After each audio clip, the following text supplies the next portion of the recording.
तो एआईसीसी मुख्यालय में कांग्रेस की प्रेस वार्ता चल रही है, चलिए आपको दिखाते हैं सीधे लाइव तस्वीरें। सिद्दीकी साहब हैं, ये एम्प्लॉइज फेडरेशन यूनियन से हैं, प्रेसिडेंट हैं, उनका पूर्व परिचय देंगे माकन जी।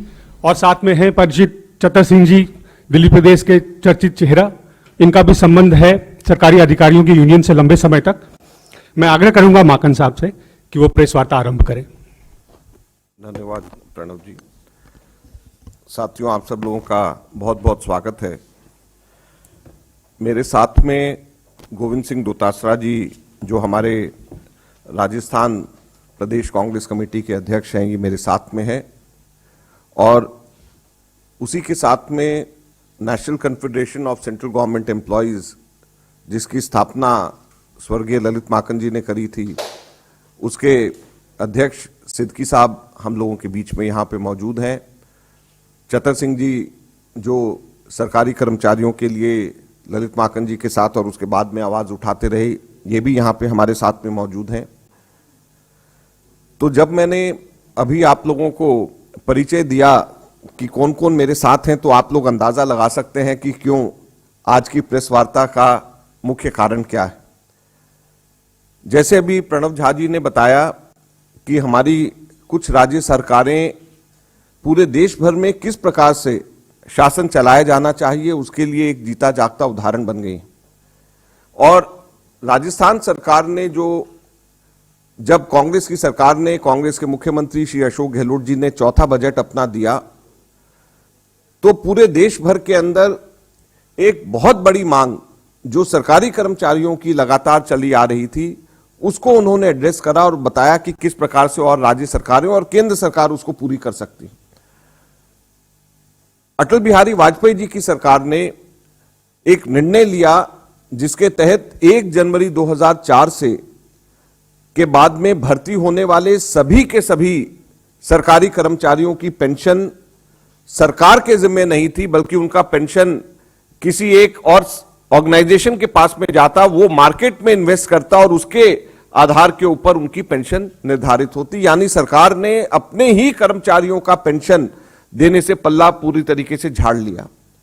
और पूरे देश भर के अंदर सरकारी कर्मचारी ओल्ड पेंशन स्कीम को रिवाइव करने की उसकी मांग लगातार करते आ रहे हैं। हमें खुशी है यहां पर दिल्ली से आप लोगों के बीच में कांग्रेस पार्टी के द्वारा यह मांग करते हुए कि जिस तरीके से राजस्थान में हमारी कांग्रेस की सरकार ने ओल्ड पेंशन स्कीम, सरकारी कर्मचारियों की पेंशन स्कीम को रिवाइव किया है, वैसे ही केंद्र सरकार और दूसरी राज्य सरकारें तुरंत प्रभाव से ओल्ड पेंशन स्कीम को लागू करें। ओल्ड पेंशन स्कीम को लागू करने का मतलब सरकार की जिम्मेवारी है कि वो पेंशन पूर्व निर्धारित मापदंडों के अनुसार सरकारी कर्मचारियों को मिले, ना कि कोई और किसी तीसरा थर्ड पार्टी कोई किसी के पास में पूरा पैसा चला जाए, जिसका कोई कंट्रोल कर्मचारियों का जिसके अंदर ना हो, और वो तय करे मार्केट में पैसा लगा करके कि वो पैसा डूब गया तो एक पैसा किसी को नहीं मिले।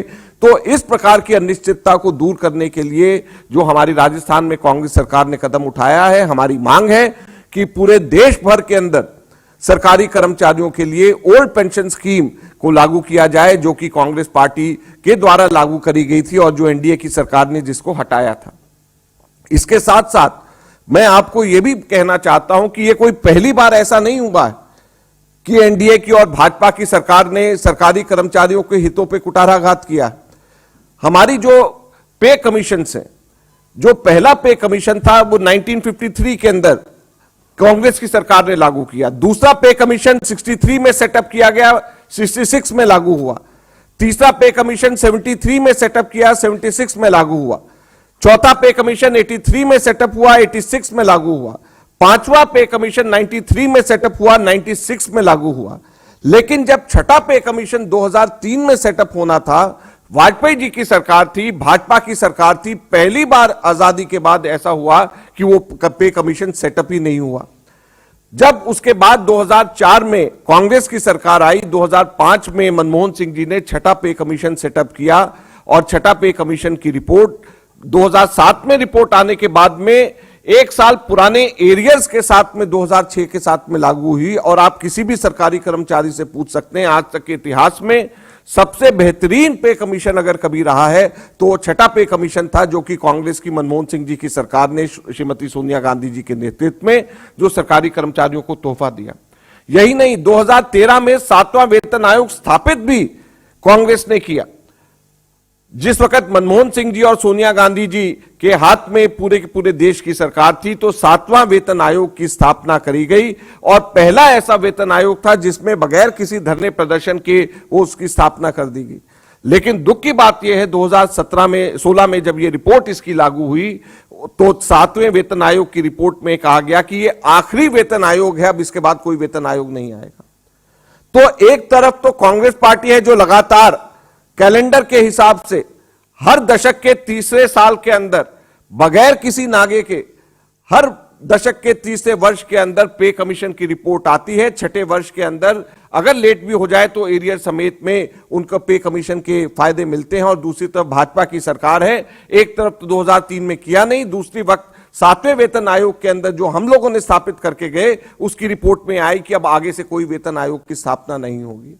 तो ये जितने भी सरकारी कर्मचारी हैं उनको ये समझ लेना चाहिए कि उनके हितों की रक्षा हमेशा हमेशा कांग्रेस पार्टी ने करी है, और जिसका इस बार अब वापस राज्यों से जीता जागता उदाहरण अशोक गहलोत जी की कांग्रेस सरकार ने राजस्थान में किया है। और सरकारी कर्मचारियों के लिए जो ओल्ड पेंशन स्कीम की जो लागू करने के लिए कहा है, अब जितने भी वहां पे राजस्थान में सरकारी कर्मचारी हैं जिन्होंने 1 अप्रैल 2004 के बाद में जिन्होंने भी नौकरी ली है, उन सभी को यह ऑप्शन दिया जाएगा कि वो ओल्ड पेंशन स्कीम के अंदर शिफ्ट हो जाए और उनको उनकी पेंशन देने की जिम्मेवारी सरकार की रहेगी। यह बजट की एक बहुत बड़ी घोषणा है जिसका हम लोग पूरे हिंदुस्तान भर में हम कहते हैं कि हमको हमारी राज्य सरकारों को और केंद्र सरकार को करना चाहिए।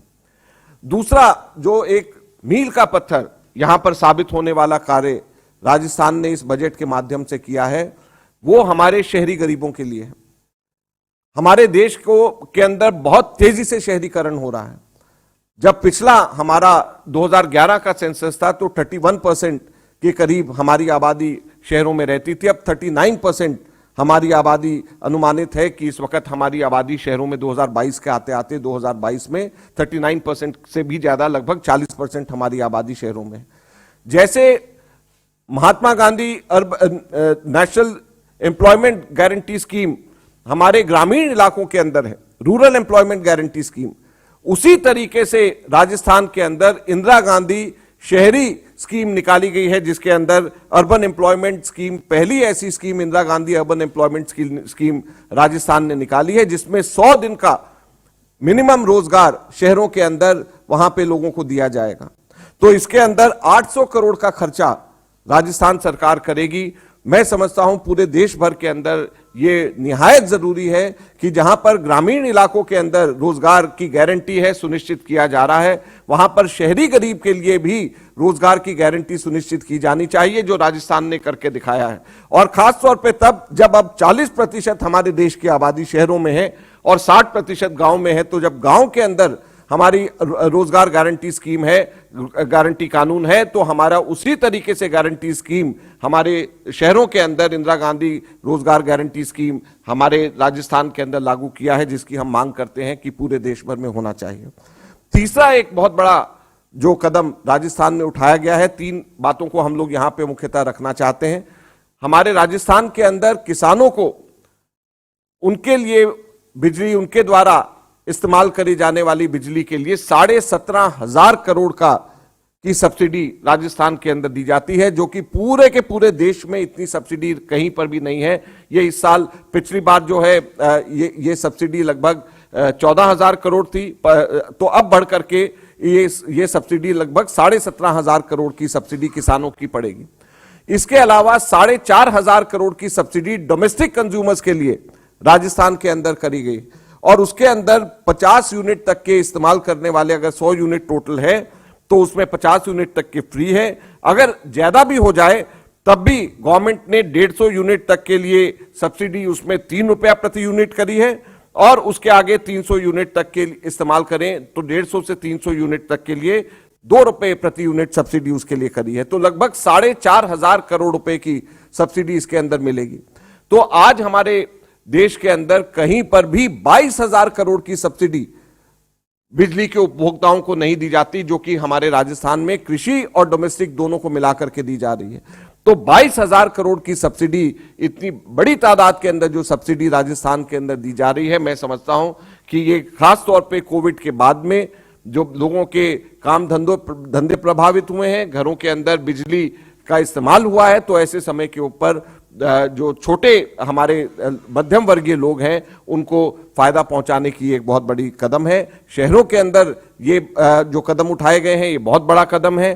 तीसरा, हमारा जो सरकारी कर्मचारियों के लिए राजस्थान सरकार ने बजट में कदम उठाया है। तो ये तीन चीजों को लेकर के आज मैं यहां पर आप लोगों के बीच में आया हूं। दोतासरा जी से भी मैं अब अनुरोध करूंगा कि ये भी सेलिएंट फीचर्स राजस्थान के बारे में बताएं। तो ये तीन बातें मैं साथ में ये भी हम लोग एआईसीसी की तरफ से कहना चाहेंगे कि चाहे वो सरकारी कर्मचारियों का हो, चाहे शहरी गरीब का हो, चाहे बिजली के उपभोक्ताओं का हो, तीनों की तीनों चीजों में हमारी राज्य सरकारें और केंद्र सरकार सबब ले कि किस तरीके से एक हमारे राजस्थान के अंदर हमारी सरकार ने ये कार्य किया है। दोतासरा जी।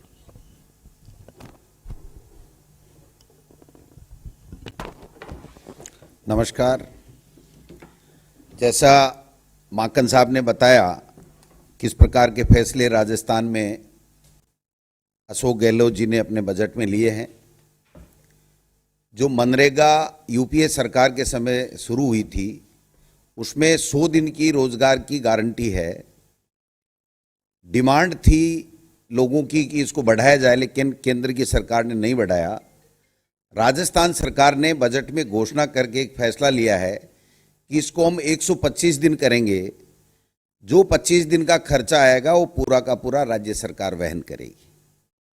दूसरा जो महत्वपूर्ण फैसला लिया है, 3,820 सेकेंडरी स्कूल हैं हमारे राजस्थान में, वो तमाम सेकेंडरी स्कूल अब सीनियर सेकेंडरी स्कूल होंगे। और जितनी ग्राम पंचायतें हैं उसमें अगर प्राइमरी है हेडक्वार्टर पे तो वो मिडिल में स्वतः कर्मोन्नत करेंगे, मिडिल है तो उसको सीनियर सेकेंडरी में कर्मोन्नत करेंगे। 1200 स्कूलें और 201 ये English medium, Mahatma Gandhi English medium की स्कूलें खोली जा रही हैं, खोली जा चुकी हैं काफ़ी। और 2000 के लिए और घोषणा की गई है इस बजट में कि महात्मा गांधी इंग्लिश मीडियम स्कूलें जिसमें गरीब का बेटा निःशुल्क शिक्षा प्राप्त कर सके इंग्लिश मीडियम के माध्यम से, उसको 400 करोड़ रुपए लगा करके पूरे तमाम 1 से 8 तक के बच्चों को निःशुल्क, सभी वर्ग के बच्चों को निःशुल्क हम ड्रेस भी देने जा रहे हैं।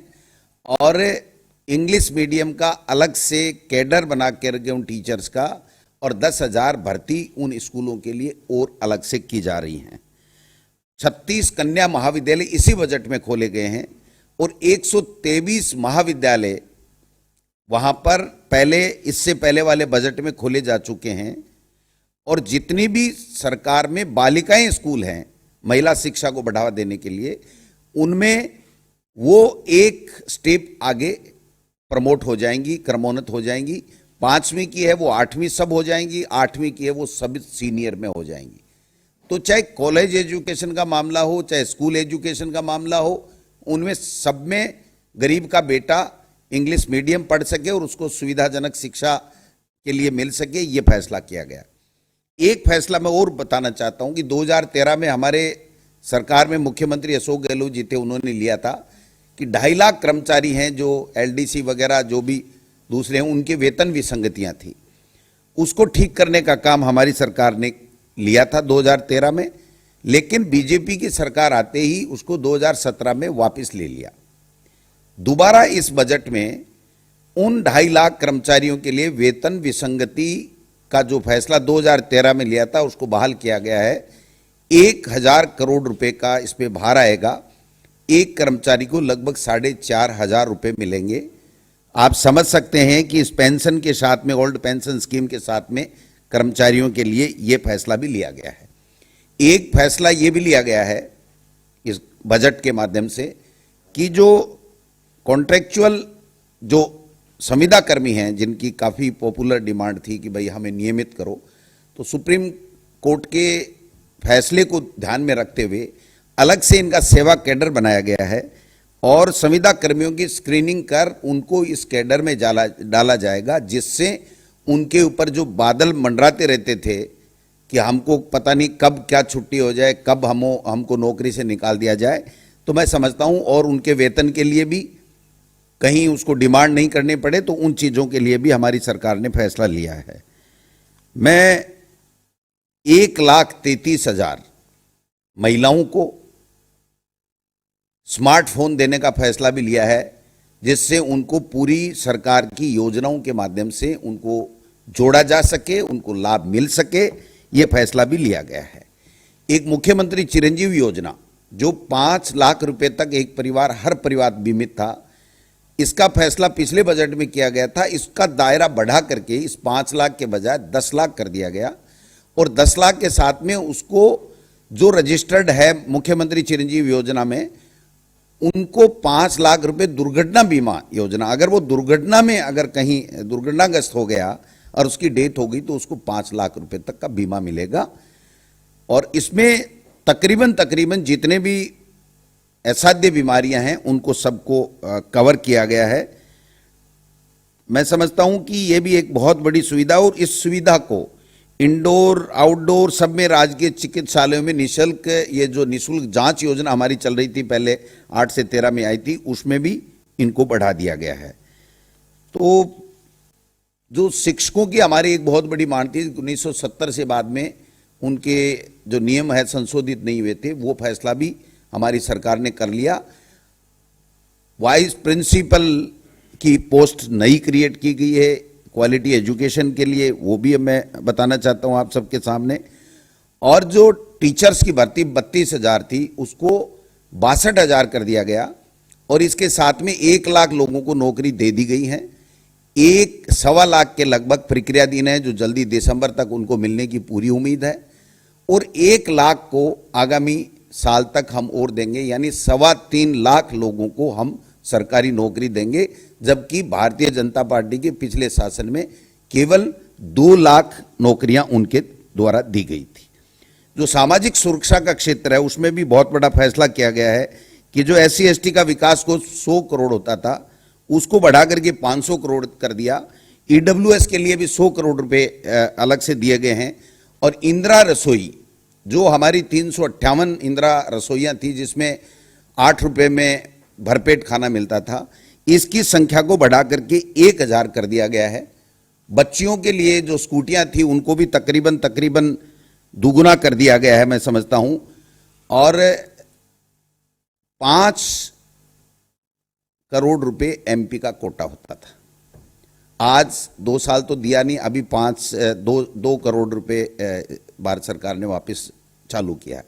हमारे यहाँ 5 करोड़ रुपए विधायी कोष है जो राजस्थान में विकास कर सके, और 10 करोड़ रुपए रोड के लिए, केवल रोड के लिए रिन्यूअल और नई मिसिंग लिंक के लिए इस बजट में प्रत्येक विधानसभा क्षेत्र में खर्च करने का किया गया है। पर्यटन को उद्योग का दर्जा दिया गया है, और काफी ऐसे फैसले हैं पत्रकारों के लिए जो अधिस्वीकृत नहीं थे। हमने कहा था जो अधिस्वीकृत हैं उनको अगर कोविड में मौत हो गई तो उनको 50 लाख रुपए मिलेंगे, लेकिन अब राजस्थान सरकार ने फैसला कर लिया कि गैर अधिकृत पत्रकार भी अगर कोई कोविड में मौत हो गई तो उसको हम लोग 50 लाख रुपए देंगे। अन्य भी सुविधाएं हैं उनका भी मैं करूंगा। एक कृषि बजट बहुत ही अलग, जो डिमांड थी किसानों की वर्षों से थी, भारत सरकार में भी डिमांड चल रही थी लेकिन वो पूरा नहीं कर पाए। हमारी सरकार ने, मुख्यमंत्री जी ने कृषि बजट भी अलग से दे करके जो मुख्यमंत्री कृषक साथी योजना की राशि थी 2,000 उसको बढ़ा करके 5,000 कर दिया, और जो सौर ऊर्जा है उसके ऊपर 60% की सब्सिडी हमारी सरकार ने की है। मैं समझता हूं कि ये जो 1 लाख किसानों को सोलर पंप के लिए 60% अनुदान होंगे, इसमें 500 करोड़ रुपए, और SC ST वर्ग के लिए 45,000 रुपए का अतिरिक्त अनुदान भी इसमें हमारी सरकार ने करने का फैसला बजट घोषणा के अंदर लिया है। जो कृषि कनेक्शन 2012 तक ही अब तक मिल पाए थे, उसमें आज तक ये लगभग 3,38,000 के कनेक्शन पेंडिंग हैं। उनकी पेंडिंग आगामी हमारे समय में उनको 0 पेंडेंसी की जाएगी, यानी 3,38,000 लोगों को विद्युत कनेक्शन किसानों को मिलेंगे, जिसमें 6700 करोड़ रुपए व्यय आएगा। तो मैं समझता हूं कि बाकी दुग्ध व्यवसाय को बढ़ावा देने के लिए पहले मुख्यमंत्री थे तब 2 रुपए का अनुदान दिया था, अभी उसको बढ़ा करके 5 रुपया कर दिया गया है। तो किसानों के लिए भी बहुत अच्छा बजट, अलग से बजट उनकी समृद्धि के लिए। और एक तरफ केंद्र की सरकार ने 15 महीने तक कैसे किसानों को खून के आंसू रुलाए वो आप सबके सामने है। 18 नए कृषि महाविद्यालय भी खोलने की घोषणा की है। तो ये बहुत महत्वपूर्ण फैसले हैं जो केवल कांग्रेस की सरकारें कर सकती हैं, राजस्थान में करके दिखाया है। मैं समझता हूं कि भारतीय जनता पार्टी और एनडीए की सरकार के केंद्र बिंदु में नए बेरोजगार है, नए किसान है, नए महिलाएं हैं और नए कर्मचारी हैं। तो मैं आप सबको धन्यवाद देना चाहूंगा और माकन साहब को भी कि मुझे ऐसी से नहीं यहाँ अपनी बात रखने के लिए बुलाया। Thank you.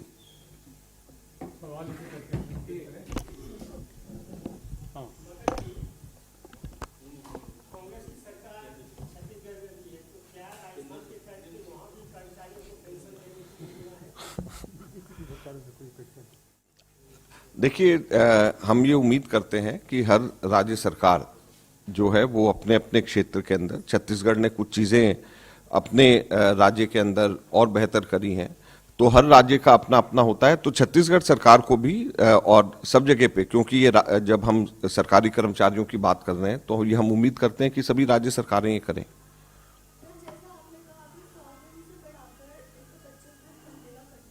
रूरल एरियाज में, हाँ, सब जगह के ऊपर, सब जगह पे होना चाहिए। हम तो ये चाह रहे हैं, जब हम एआईसीसी से कर रहे हैं तो ये एक कांग्रेस मॉडल ऑफ गवर्नेंस है जिसको हम लोगों ने यहाँ पर आप लोगों के सामने रखा है।